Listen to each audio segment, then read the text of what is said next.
Okay, 11.5 is called volumes of prisms and cylinders. Okay, so first let's talk about surface area. So the surface area of a three-dimensional figure is going to be the sum of the area of all of the faces. So all of the sides that make up a figure. So there's going to be 6 rectangles, for example, in this prism. So it's all the sides together. Um, okay, and then the volume is going to be the amount of space that a figure takes up.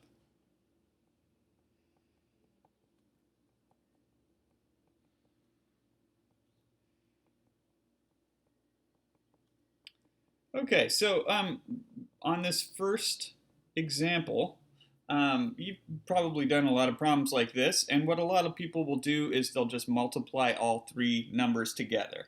Okay, and that works great if you have a rectangular prism. So you could think of it length times width times height, um, and then it doesn't really matter which of these is the length and which is the width because we're just going to multiply all 3 numbers together. And then we'll end up with 120. And our units are going to be cubic inches because it's volume, because it's 3 dimensions. Okay, so volume's always going to be in to the 3rd power. So there is our answer. Okay, the surface area is a little bit different. If you think about this as a cardboard box, and you think about cutting the box open and laying all the pieces flat, that would be a net. If we did a net drawing of this, then we'd want to add together all of the area of all of the rectangles. The top of the box is a rectangle. Sometimes when people think about this as a box, they think about opening it up, but then they forget about the lid of the box. So there's going to be 6 rectangles. Okay, so you can do this in different ways. One way I like to think about it, the top and bottom of this box are going to be 2 congruent rectangles. So these are going to both be 3 by 10s. Okay, so I can just say, all right, I've got a 3 by 10 and another 3 by 10.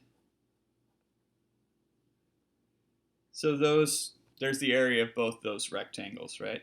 And then the left and the right sides would also be congruent, okay? And if this is 3 from front to back here, it's going to be 3 from front to back here as well. So I can say that the left and right sides are going to be 4 by 3 rectangles.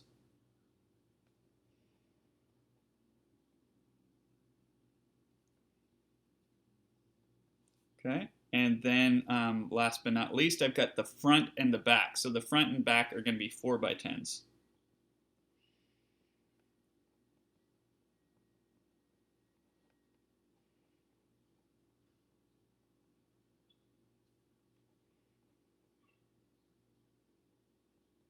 Okay, so I've got the area of all those pieces. Now the surface area, I'm just going to abbreviate that SA for surface area. I'm just going to add together all of those bits. So let's see. All of the areas of those rectangles.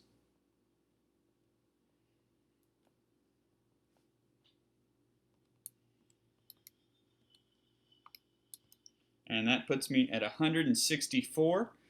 Still got inches, but for surface area, it's going to be square inches because it's really just the area of those rectangles, which, you know, they're all going to be in square inches. Okay. All right, so rectangular prism, you can just, for the volume, you can just multiply the 3 numbers together, but that's not going to work for all prisms.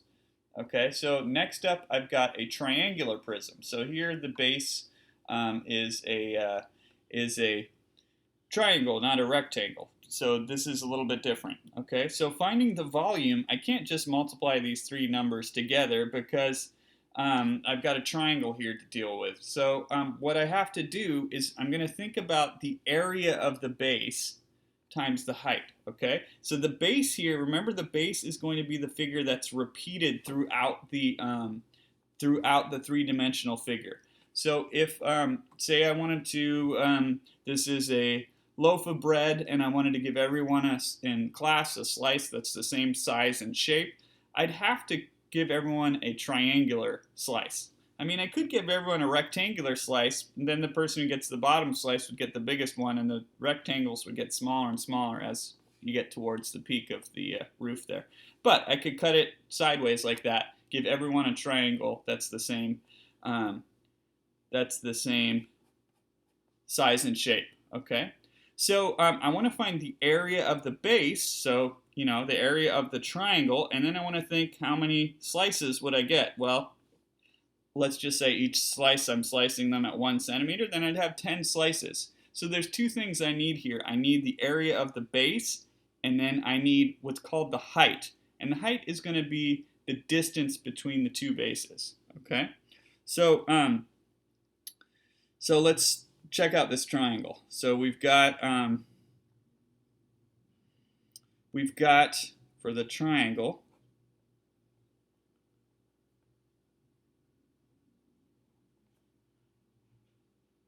I can find the area of this triangle. I don't need the 5. It's great that I have the 5, but I don't need that here because I've got enough for the area of this. 1/2 base times height. So my base of the triangle would be 6, and the height of the triangle would be 8. So half of 48 is going to be 24. Okay? So that means, you know, this triangle has an area of 24 square centimeters. Okay? But then for the volume, I'm going to think, all right, that's the area of one slice, and then I'm going to have 10 slices because that's what the height, the distance between the two bases is. Okay? So I'm going to take 24 times 10, and then my volume is going to be 240, and this is going to be centimeters to the 3rd power. 240 cubic centimeters. Okay? All right, next up, surface area. So I'm just thinking about all the parts. So I've got the two the two triangles on the ends, and then the rest of the sides of this are all going to be rectangles. Okay, so I'm going to have 2 triangles for my surface area, and then I'm going to have 3 rectangles. Okay, so I'll call it the front and the back.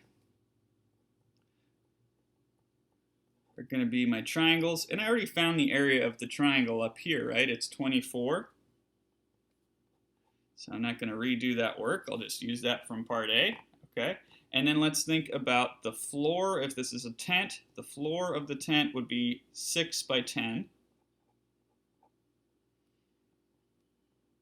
60. Okay, and then I'm going to talk about this right wall, the right roof.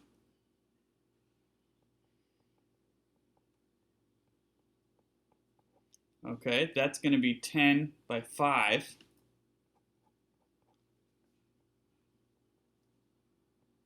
And then the left roof is also going to be, it's still 10 across here, so that means it's also going to be 10 from there to there. So it's also going to be a 5 by 10.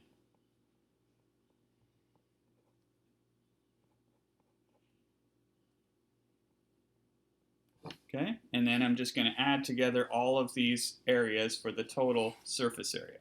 I'll do that down here.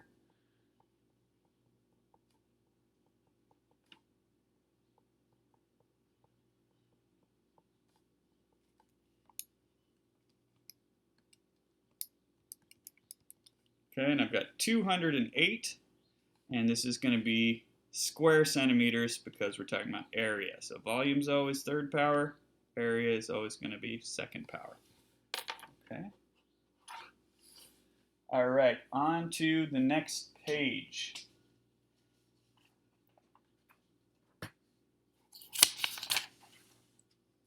Okay, so volume of prisms is actually, the formula is the same really as the volume of cylinders. So I already kind of talked about this a little bit, but I wanted to point out I've got an uppercase B here. And this is for base, but it's for the area of the base.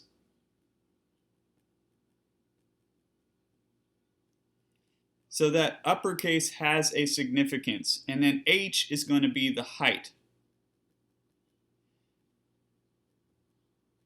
Okay, and that really means that it's the distance between the two bases. It's the shortest distance, so it's really going to be the perpendicular distance between the two bases.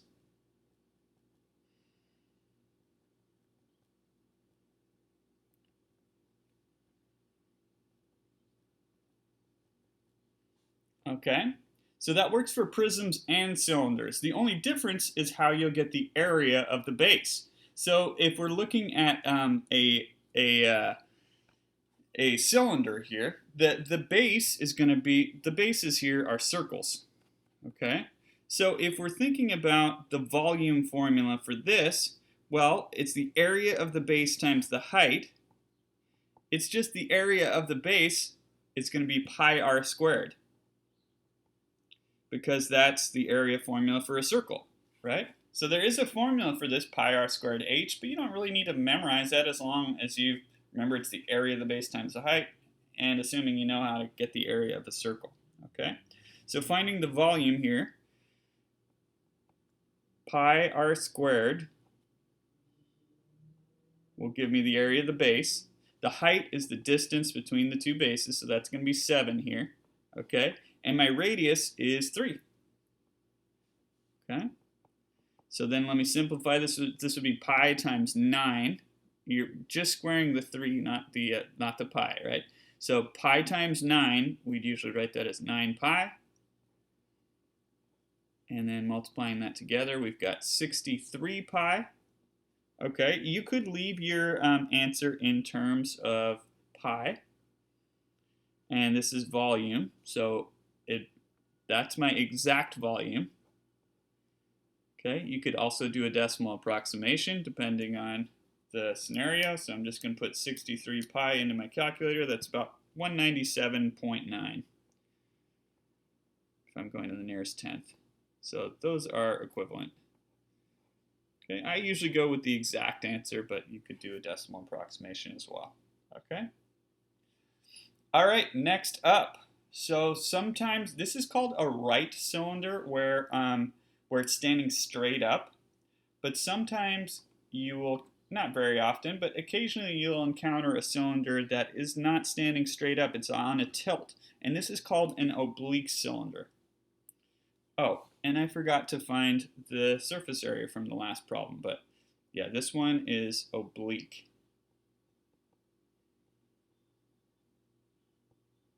So I'll go back and finish that last problem.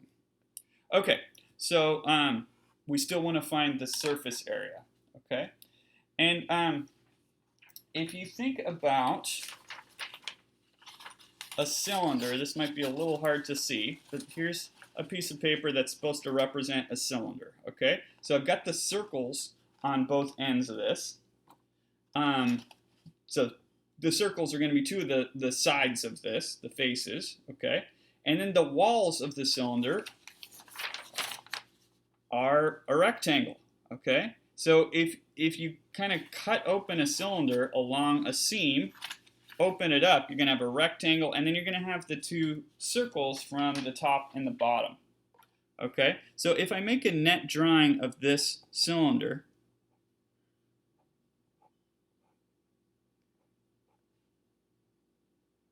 it's going to look a little like this. Okay, all right, so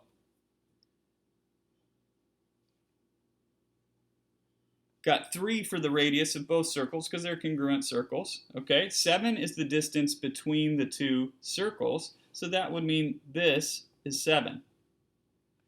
Okay. All right, so I can find the area of both circles, no problem, with pi r squared. Okay, but I've got a little problem with the rectangle. So here's what I'm going to do with the rectangle. So I need to find this. Okay, so if I think about where I put that line, if I folded it back up, that would be right there, right? So you can see it matches up with the circle. Okay, So the length of this, if you want to think of this as the width of that rectangle, that's going to be the same as the circumference of the circle. Okay, so that means I can use 2 pi r because that's the circumference formula. Okay, so in this case, the radius was 3. So that means that this is going to be 6 pi. So it's 6 pi that way, okay? And now I've got all the information I need in order to find the area of these 3 different parts, okay? So I'm going to use pi r squared here. So that's going to be 9 pi. And hey, it's the same circle up here. So that's also 9 pi, okay? And then the area of this, 7 times 6 pi, is going to be 42 pi. Okay, and now for my surface area, I'm just going to add those 3 areas together. Okay, so this is going to be 9 pi plus 9 pi plus 42 pi. So let's see, that's going to be 60 pi. Okay, so 60 pi, this is square centimeters.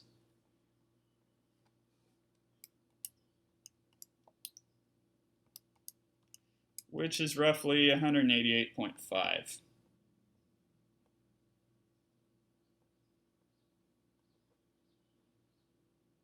Okay.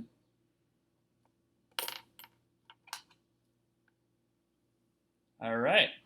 So then moving on to this next problem. Okay, so here's an oblique cylinder, so it just means it's on a tilt. Okay. And it's tempting when we're thinking about the volume. It's the area of the base times the height. Well, the area of the base, that's going to be pi r squared, just like in the previous problem. So the radius here is 4. Okay, but the height, it's tempting to think of 9 as the height. But remember, it's got to be the perpendicular distance between the 2 bases. Okay, so if this is a stack of pancakes, it's on a tilt. But if you're measuring the height of this stack of pancakes, you wouldn't measure along the side on the tilt. You'd actually go straight down to the table. Okay? So that means that 7 is going to be, assuming that's a right angle, that's going to be the distance from the top of the stack of pancakes down to the table, the shortest distance. So the height here is going to be 7, not 9. Okay? So that's the only thing to watch out for the oblique cylinders. The rest of it's all the same. You just got to make sure you use this height. This is called the slant height or lateral height, and we want just the height of the cylinder itself. Okay, so I'm going to do the squaring first here. Okay, and then that's going to come out to 112 pi, and this is volume, or that would be about 351.9. And again, volume, always cubic units. Okay. Okay, moving on. This is kind of a long section. And this next problem, or this next set of problems, I think is going to be the trickiest part in the section. Okay. All right. So starting off, this is actually a review problem from previous section. We're going to find the area of this regular pentagon. Okay, so we're told this is regular. That means all of the sides and angles are congruent. So all of those sides are going to be 4. Okay, so there's a formula that you can use for this. The area is going to be 1/2 of the apothem times the perimeter. Okay. So the perimeter, hey, I can find that really quickly. There's 5 sides, and they're all 4, so 5 times 4 is 20. Okay, so most of the work here is going to come finding the apothem, which is this dashed line. Okay, this is the apothem, so I'll put a lowercase a there. All right, so I got to do a little thinking in order to figure this out. What I want to do is cut myself a slice of pizza. Actually, I'm going to cut myself a second one just to make it a little easier to write the info in here. So I want to find the measure of one of these central angles first, okay? And the way I'm going to do that, I know all of the angles together are 360 degrees. And I know that there's going to be 5 slices that are all the same size and shape. They're all congruent. So I'm just going to take 360 degrees divided by 5, and that gives me 72. So one of those central angles is 72 degrees, okay? So that's for a whole slice over there. So here I've got my, oh, and I need to put a right angle in here. I can put one in there too, okay? The apothem is always the shortest distance to the side, okay? So if a whole slice is 72, a half slice is going to be half of 72, which is 36, okay? Also, a half slice, I'm going to cut this piece of crust in half, right? So this is going to be 2 and 2, all right? So now what I can do is I can use this information I've gathered for my half slice, okay? I'm going to draw that separately to make it a little easier to see.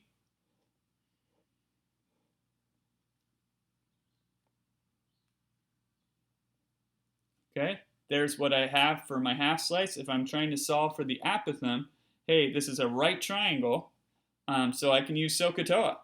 Okay, so that's what I'm going to do. So I'm thinking, okay, if I'm over here from this perspective, from this acute angle, this would be the opposite leg, and this would be the adjacent leg. So I have to choose the right part of SOHCAHTOA. In this case, that would be tangent. Okay, so the tangent, and I have to say where I am. I'm at a 36-degree angle. Opposite is 2. Adjacent is the lowercase a, the apothem. Okay? And then I want to solve this for a. So when I've got a fraction like that with a variable in the denominator, that would be a good time to do the incredible switch, where I just switch the position of those two things. Okay? And if I want the exact value of the apothem, well, there it is. But I don't, that's a little complicated. I'm going to put that into my calculator. Make sure that you're in degree mode. So I'm doing, I'll show you what I'm doing.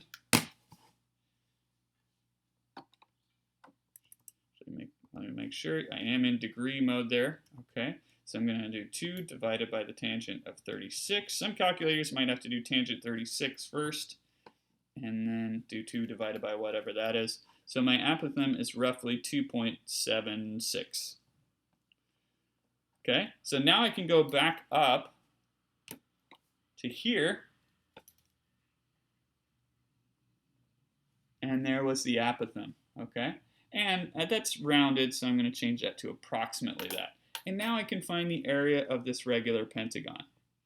Okay, so half of 20 is just 10. So that means I'm just going to multiply 10 times 2.76. It would be about 27.6. Okay, and my units are going to be feet, so square feet.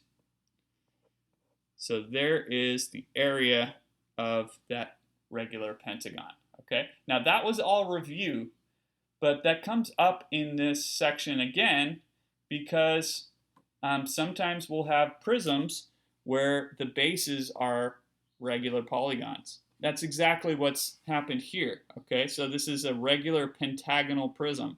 So if we look at the bases, that shape that's repeated throughout the figure, well, it's a pentagon. And good news for us, it's the same pentagon from the previous problem. But if I had this problem from scratch, first thing I would do is find the area of the base, okay? Because I'm going to use area of base times height. Okay, lucky for me, I already found the area of the base up there. It's 27.6 roughly. And then my height is the distance, perpendicular distance between the two bases, so that's about 9. Okay, and then that's going to come out to 247.7 roughly. Or, yeah, 247.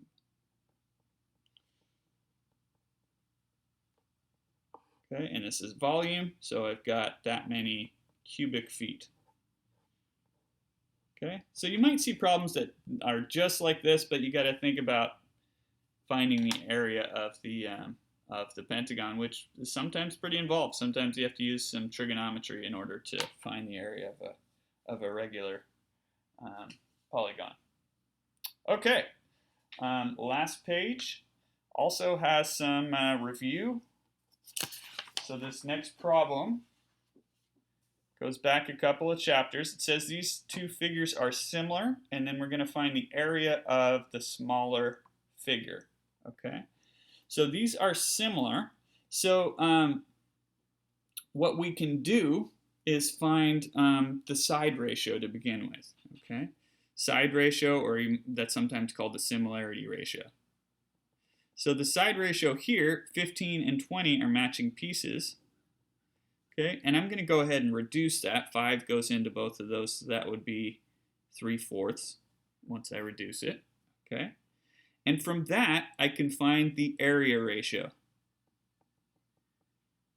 Okay, so there was a, don't worry about the volume ratio down here, but if your side ratio is A to B, then the area ratio is A squared over B squared. Okay, so that means I can take my side ratio and square it to get the area ratio for two similar figures. So 3 squared is 9, 4 squared is 16. I can't reduce that. So my area ratio is 9/16. So now I can set up a proportion. Okay, let's call the area of the smaller figure x. Okay, so I can now, some people are going to say, oh, 15 is to 20 as x is to 64. But 15 and 20 are sides. X and 64 are areas. So you can't just say 15 is to 20 as x is to 64. You have to find the area ratio first. So my area should be in this ratio. So I want to say 9 is to 16 as my smaller area is to my larger one. Okay, and there's my proportion. So very easy mistake to make. 15 is to 20 as x is to 64, but you should have a proportion that looks something like this. Okay, and then we can cross multiply from there.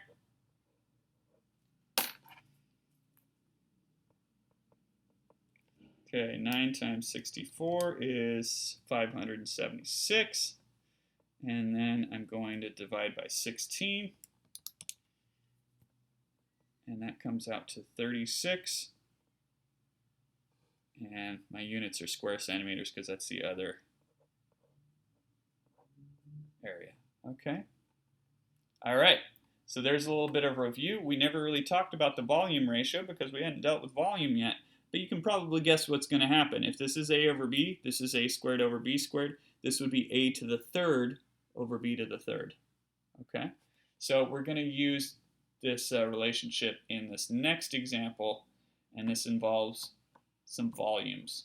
Okay, so we haven't talked about cones yet. That's coming up, but it doesn't really matter. We don't need to know any of the formulas for cones here. We just need to know that these are similar figures. Okay, because I've got the radius of the circle that makes the base of both of these cones. So right off the bat, I can find the side ratio. That's going to be 2 to 5. Okay, the area ratio is going to be 2 squared over 5 squared, which would be 4/25. The thing is, though, I'm not looking for one of the areas here, so the area ratio actually doesn't do me any good here. Okay, so what I want here is the volume ratio because I'm looking for the volume of the smaller cone. Okay, so I'm going to use 2 to the third over 5 to the third. What I sometimes see people do is they'll square the area ratio. They'll do 4 squared over 25 squared, but that's different because I wanted my side ratio, my a to b, cubed. Okay, so 2 to the third power, 2 times 2 times 2 is 8. 5 times 5 times 5, think of, well, 5 times 5 is 25. Multiply that by 5. 5/4 is going to be $1.25, right? So 125, okay? So now I've got my volume ratio. That's what I wanted here because I'm looking for a volume. And now I can set up a proportion. So my volume should be an 8 to 125 proportion. So 8 is to 125. I'll call this x over here for my small volume as x is to 8,000. And then I can cross multiply.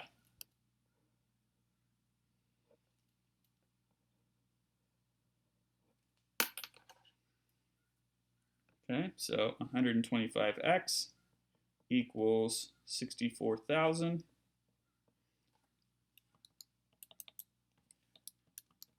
And then when I divide, I get 512. This is the volume here, so I want the same units. So this is cubic meters. And that is it. All right. See you next time.